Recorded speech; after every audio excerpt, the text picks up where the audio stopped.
Ladies and gentlemen, please welcome Donald Trump Jr.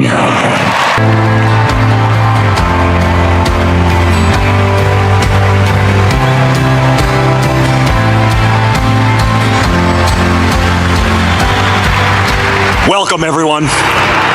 I'm not widely known for being a sentimental guy. Anyone who's seen me on social media knows I'm far more likely to crack a joke or get myself in trouble for posting some grossly inappropriate memes than I am to shed a tear. I know this because I've even gotten the call from that guy a couple times. You know, Don, you're getting a little aggressive on social media, Don. Relax.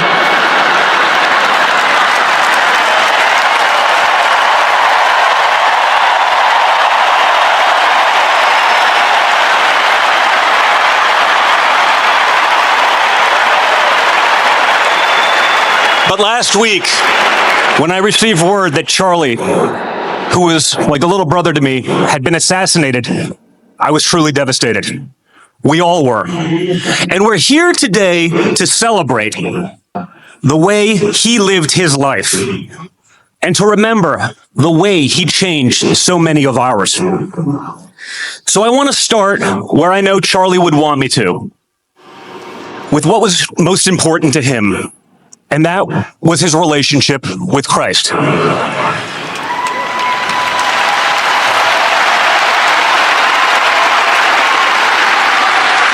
To say Charlie knew more about the Bible than me is an understatement, folks. It's like saying Donald Trump knows more about being president than Hillary Clinton or Kamala Harris.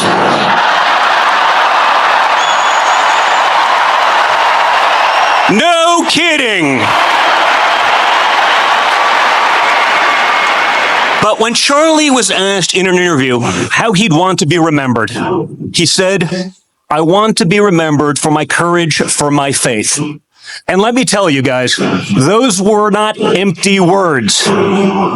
Last week, Charlie joined a long line of courageous men and women who were martyred for what they believe. According to the book of Acts, the first martyr in the early Christian church was Stephen, who was stoned to death.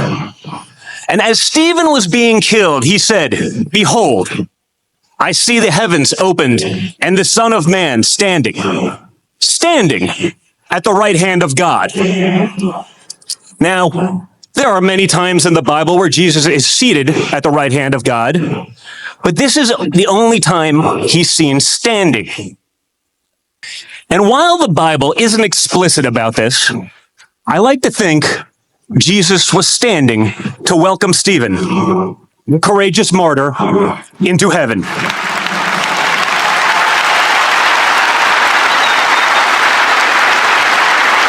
And today that gives me great comfort, because 11 days ago, as a cowardly assassin crawled on his stomach to end Charlie's life on earth, I'm betting Charlie saw the Son of God standing tall to welcome him home.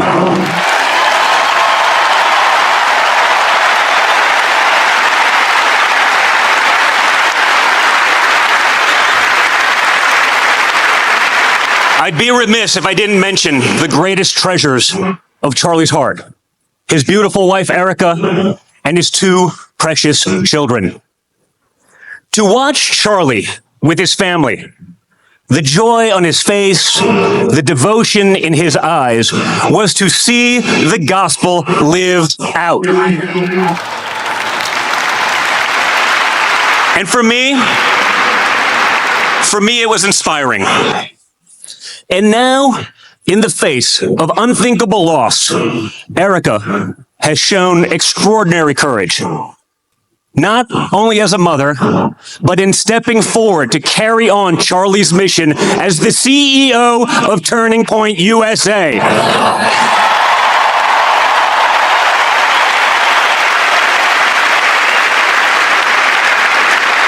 Charlie always brought out the best in all of us. When Charlie first said to me during the 2016 campaign, hey, let's start doing events on college campuses. I was like, whoa, seriously? Come on, man. We've given up on that. We're going to let those kids grow up, and we'll get them when they start paying taxes.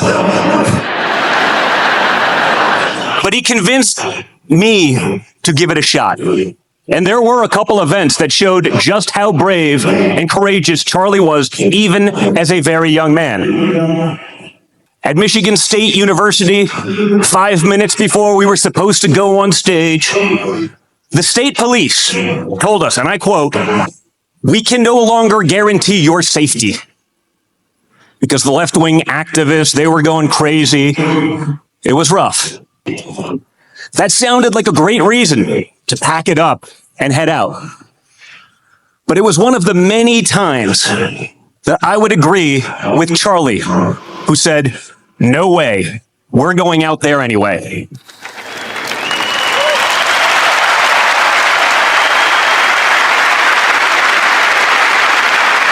At one of the last events of the 2024 campaign at Arizona State, some lunatic called it a threat to try to keep us from going on the stage.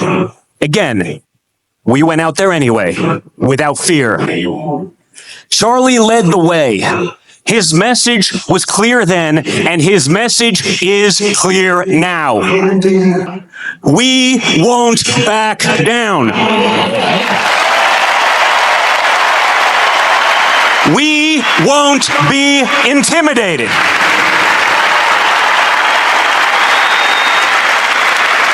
The Bible says over 100 times in the pages of Scripture, do not be afraid. And the 100,000 people here today are a signal to the world. Our message of faith, family, and country will not be silenced.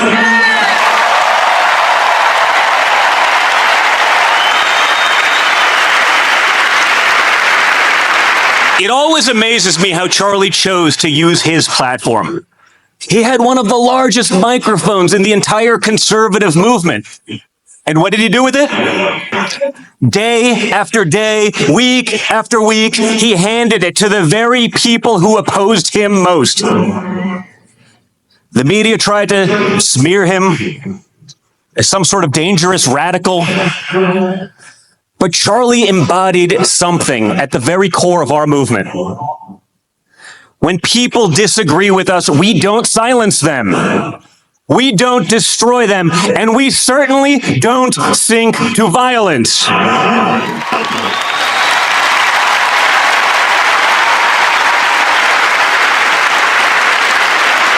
We don't burn down their businesses. We don't scream at their children at Disneyland. No, we debate. We stand tall, and we win with our ideas.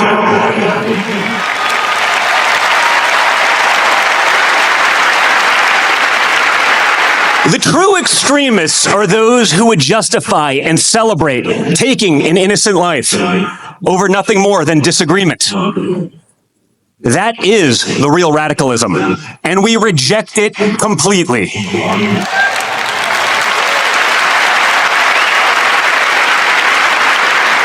Charlie delighted in his belief that people could be persuaded. He believed the way to win hearts was with truth, with courage, and with conversation.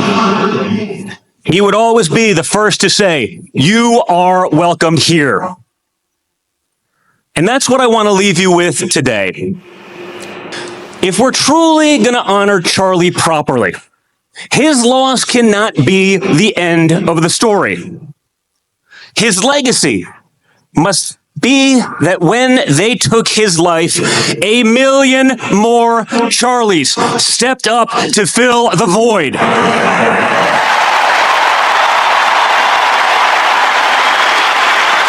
We are all Charlie.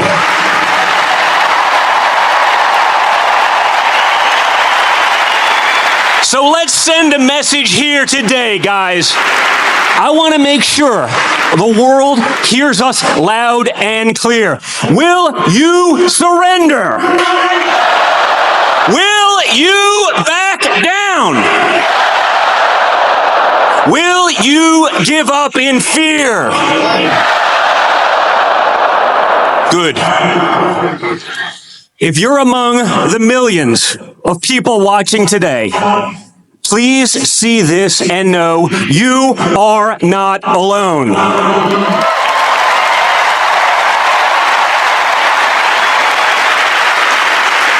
Charlie's message, like Christ's, was an invitation.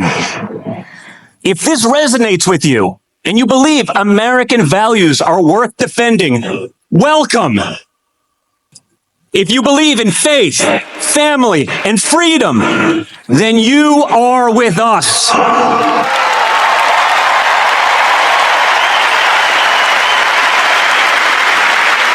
No matter your past, no matter how you voted, no matter where you come from, this movement is your home.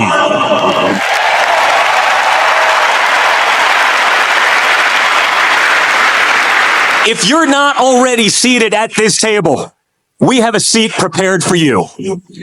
If you believe in God and family and country, you are one of us. If you believe our government should put the interests of our citizens first, welcome. If you believe American workers deserve dignity and American families should be able to afford a good life on one salary, welcome.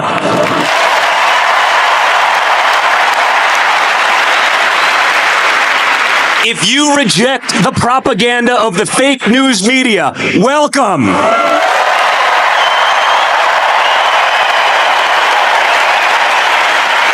If you want to eradicate the criminal cartels and get drugs out of our communities, welcome.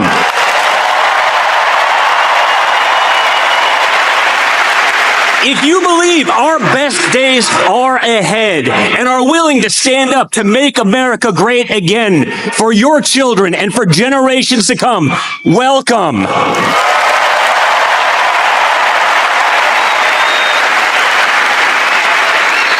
Charlie loved this country, its people, and the work of persuading others to believe in something greater than themselves.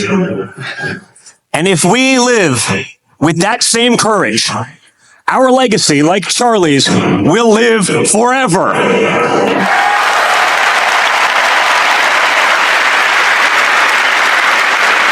Charlie, my brother, we love you. We miss you, and we will not let you down.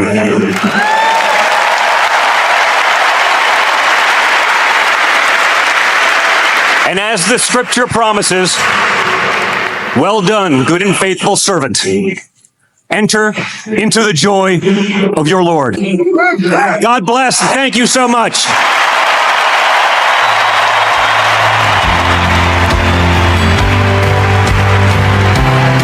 Please welcome to the stage, Stephen Miller.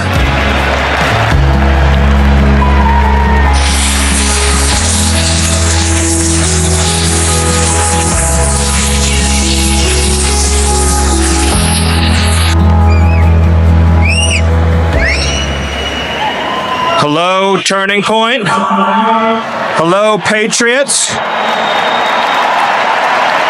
Hello to our fearless president, Donald J. Trump. And hello to millions of Americans all across this land who are gathered in sadness and sorrow to mourn Charlie Kirk, but also to dedicate ourselves to finishing his mission and achieving victory in his name.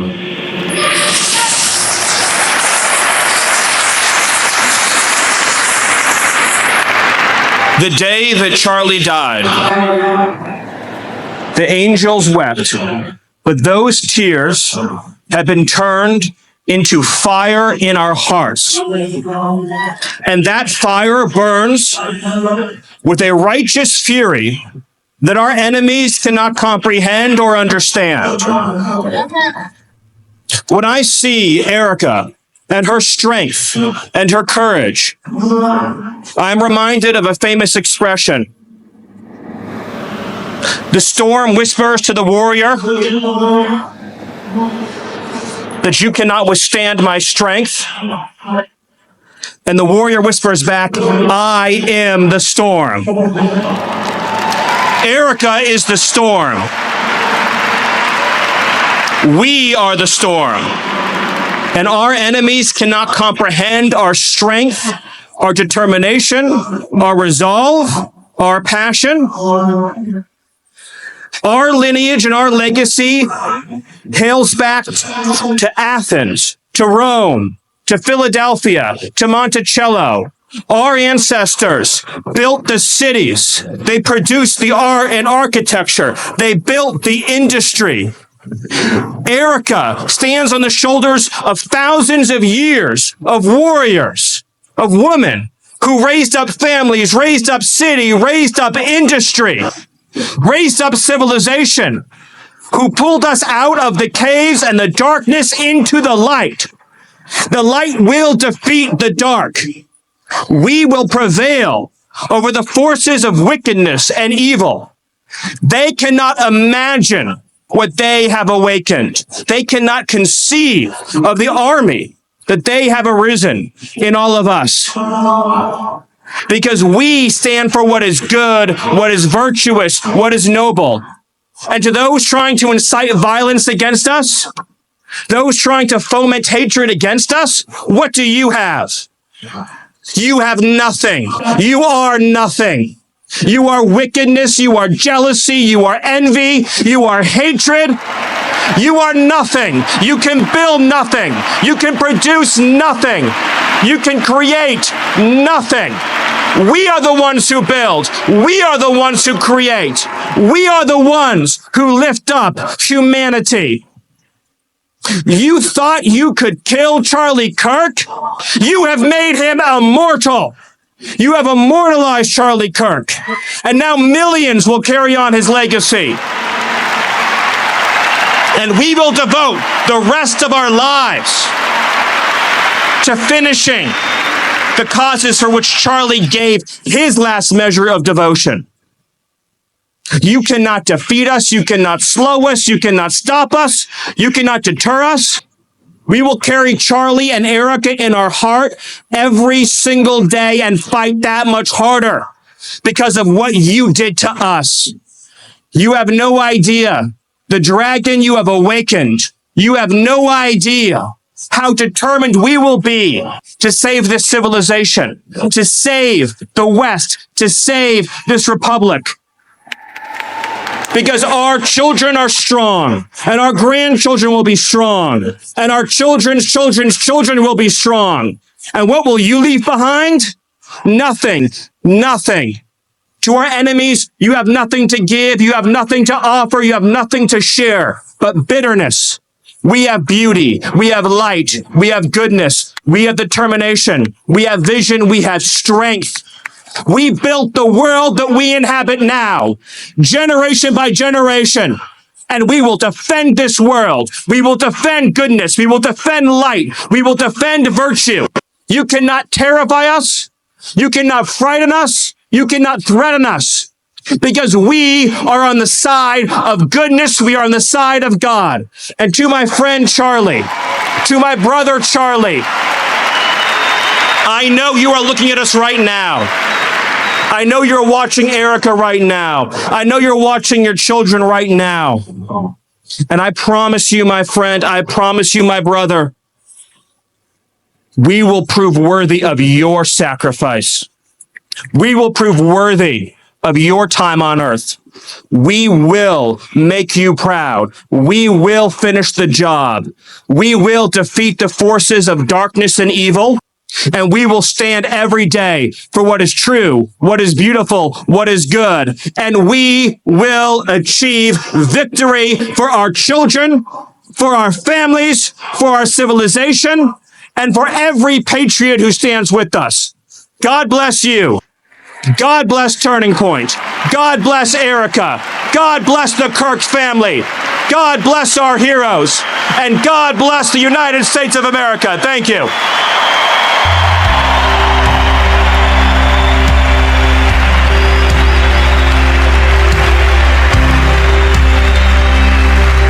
Please welcome to the stage Susie Wiles.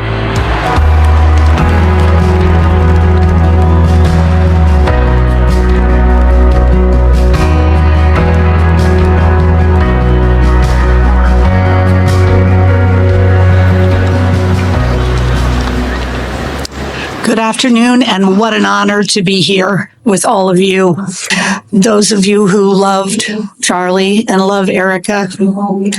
I was blessed to work with Charlie these past few years, and I know he is looking down now, rejoicing because his life, his words, his courage to speak the truth about God, family, and country built the most powerful youth movement in our time.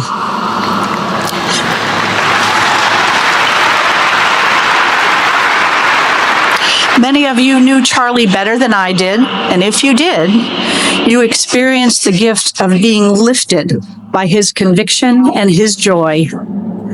For Charlie, making America great again meant bringing young people to this movement and making sure they knew they belonged. Like our president says, it's a movement of common sense, and it makes sense.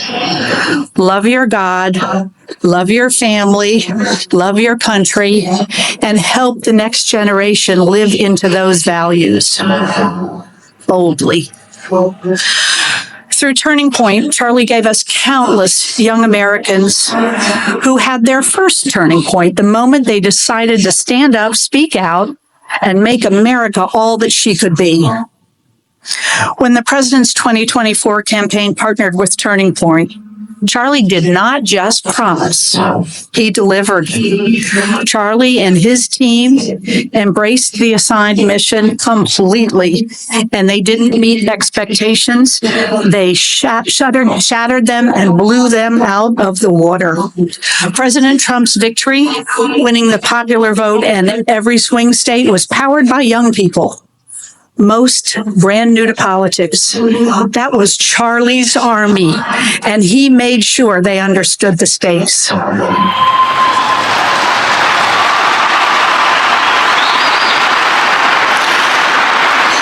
outworked, they out-hustled, and outperformed everyone else. Charlie just didn't help. He made the winning difference. I promise you that. And I believe Charlie is still urging us not to sit back, not to be quiet, but to carry on his mission forward, loudly, proudly, and with the same conviction he showed. So I ask you, let us honor Charlie in the best way possible by continuing his work, by building on the foundation he laid, and by making sure this generation knows that this movement is their home. May God bless Erica and their beautiful children, and may he hold them in the palm of his hands always.